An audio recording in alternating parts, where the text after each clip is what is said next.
શ્રી કૃષ્ણ. ભાઈ અમારા મંડળના કાશીબા છે, એમના ઘર આજે ભજન છે અને જો કેટલું સરસ મંડપ એ કરીને બા ભજન કરાવે છે. ચાલો આપણે સ્વાગત કરશે બા પકડ ચડાવજો.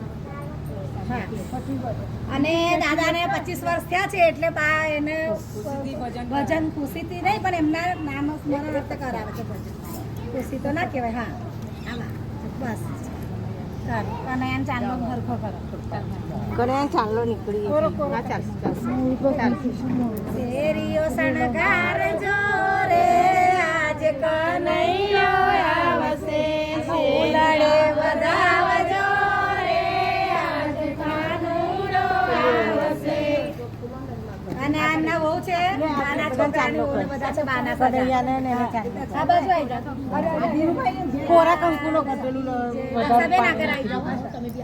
ચાંદલા કરો ભગવાનના સ્વાગત કરો. જો એમના છોકરાની બહુ છે બાના જો.